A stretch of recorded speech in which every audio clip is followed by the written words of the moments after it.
Okay, and welcome back. This is episode 4, and we are going to be going over multi-lapse. Now, this is a neat little feature that you can use with Chaos, and as far as I know, it's the only system other than DragonFrame that lets you do something like this. So the whole idea is that if you're taking images of a subject and you're doing a time lapse and you have extended periods between those frames, your camera's just sitting there not being very productive.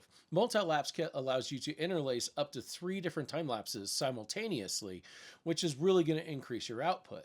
So the way that's going to work is it's going to take image 1 of multi-lapse 1, then it's going to wait a little bit, take image 1 of multi-lapse 2, wait a little bit, and take image 1 of multi-lapse 3. This is similar in function as the way that you do indexing with DragonFrame, but it's actually a much simpler process in indexing, and it runs pretty quick to be able to set it up. So let's just go ahead and get this started, and let's see how this goes. Okay, everybody, we're going to go ahead and get started on this. So if you don't have the axis set up, go ahead and check out my episode 1 that explains how to do it. You will need to do that. Episode 2 explains more of how to use the graph and how to set up your key points. So if you are unaware of how to do that, you should dive in there. And we're going to go ahead and head into the multi-lapse point. So you're going to want to make sure the multi-lapse tile is highlighted, and you have 1, 2, and 3.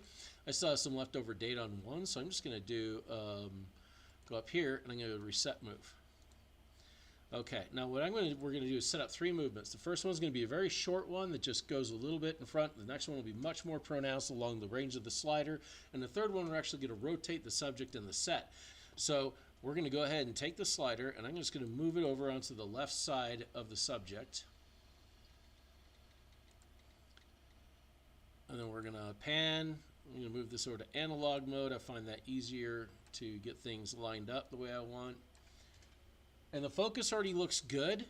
And I'm going to take the tilt, and let's aim this a little bit further down, like right about there. And then we're going to do a right click, add keyframe to all axis, and then we're going to drag the playhead all the way to the other side. We're going to go back to slider, and I'm just going to pop it over on the other side of the subject. We're going to do pan, and just bring that back into view. Tilt, we're going to bring this tilt up.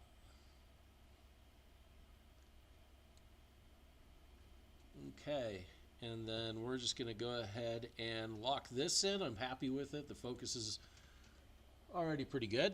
So we're going to do add keyframe to all axis, and now we have our first move set up. Now, when we start getting ready to set up the second one, we can start it by doing an entire new move. But if you want to import the move from the first tab, you can go on to copy move from tab 1, the multi-lapse 1, or so it'll copy it from multi-lapse 1, or you can be in multi-lapse 1, go to copy move to tab, and select multi-lapse 2. That might be something that you want to do if you are going to be doing a focus stack, as you might not be able to tell right now, but I don't have a lot of this area that's actually in focus. So if I want to expand that out, I could actually just bring in multi-lapse 1 and copy all that in, do multi-lapse 2, and just change the focus point. And then I can always do a little bit of a stack on there, but we're not going to worry about that. We're just going to go ahead and move this over to the first. Okay, so we're going to go up to multi-lapse 2, and I'm going to go back to slider, and like I said, we're going to make a much more pronounced move. So let's go ahead and move this over to the beginning position.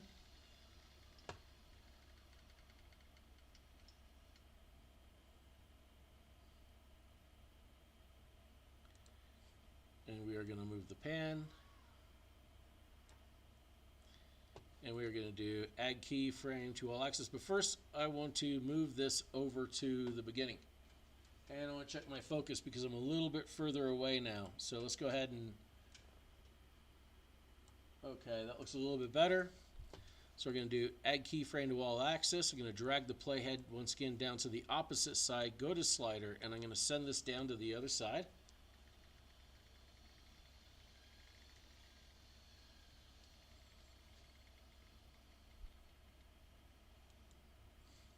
I'm going to use pan. We're going to reposition to make sure that the subject is in frame.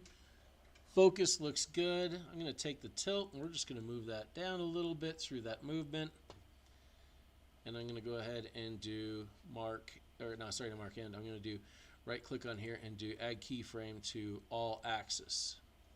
Now what I want to do is I want to check the focus point in the center because we are getting closer and further away as we move along the range. So I'm going to go to scrub, And I'm going to move the playhead right in the middle.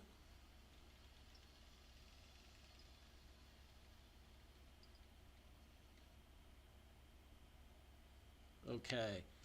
And let's see. I'm going to bring that focus back just a little bit. And then I'm going to do a right click and keyframe to selected axis. And you can see on the green that my focus has now shifted. So I feel pretty good about the second movement. So let's go ahead and move on to the third. So I'm going to select on multi-lapse number 3. I am going to move this over to the beginning. And then I am going to just leave the slider where it's at. In fact, I'm going to take the slider to position 0. Which looks like it was pretty much there. And what we're going to do on this movement is we are going to just go ahead. Oh, and as you can see, this didn't move here, right? In fact, I move it, it's not moving, and that was my mistake. If I go to multi-lapse 2, all of a sudden, it'll start moving again. Let me go ahead and put that back in its position. And the reason for this is I have scrub highlighted. So I'm going to turn off scrub. We're going to go back to multi-lapse 3. And now as you see, I move the playhead, it'll move. So I'm going to say I'm happy with this being my first position because all we're really going to be doing is doing a rotation. So I'm going to add keyframe to all axis. Now I'm going to go all the way to the end and we're just going to move planet.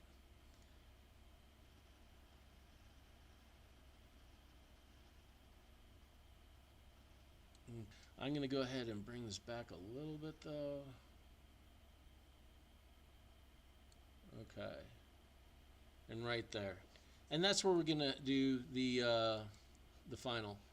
So let's see. I want to just kind of scrub this.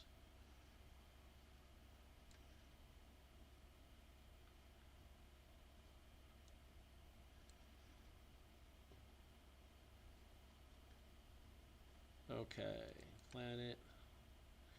All right, very good. So now we have all 3 of our movements programmed in, and I'm ready to go ahead and begin capturing.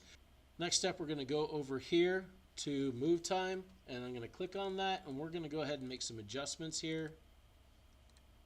So what I want to do is an interval of maybe 15 seconds. I'm going to do the exposure of 2 seconds.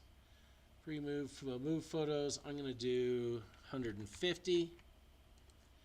And it's showing here that the move time is going to be 2 hours and 7 minutes and 15 seconds. So what you should expect to see here is this is actually going to be about 45 to a minute worth of time for each exposure. Okay, and the reason is the interval is from one multi-lapse to the second to the third. So it'll go in and take the image from multi-lapse 1, move over to multi-lapse 2, and then it's going to wait that 15 seconds or make sure at least that that proper amount of time has transpired before it takes the next image.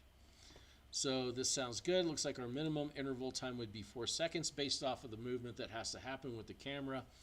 I feel that looks good. And I think I'm about ready to go ahead and just hit start and get this going. So the first thing I'm going to do before I start this though is I'm going to go into the menu of the camera. And I'm going to format the card. Because when I'm done, I'm actually going to use Kessler KOS in order to sort all the files out on the memory card to make my life a little bit easier. So we have no pictures taken. We're all ready to go. Next step I have is just to go ahead and hit load.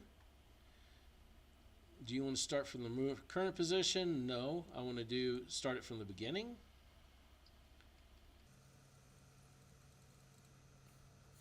And now I'm ready to go. We're just going to go ahead and hit go, and we're going to watch it do its thing. And here we go. It's starting its capture. It's going to move to each spot and get each image in sequential order. And just kind of let it rip. This is about 2 hours. This looks a little bit strange here, and that's just because it's kind of like shooting water drops coming in a regular rate, or helicopter blades. You get weird artifacts. So let's take a look at the results. So you can see here, this is right out of camera, no editing. And right out the gate, we got 3 different coherent time lapses in our work. a little bit of a bump in vibration, which can be fixed with maybe a 2% warp stabilizer, which I'll apply here, and you can see how smooth it is. Anyway, I hope this was a useful video, and I hope you enjoyed it. If you would like to see more of this kind of content, be sure to like and subscribe, and I appreciate you. And if you have any questions, by all means, reach out.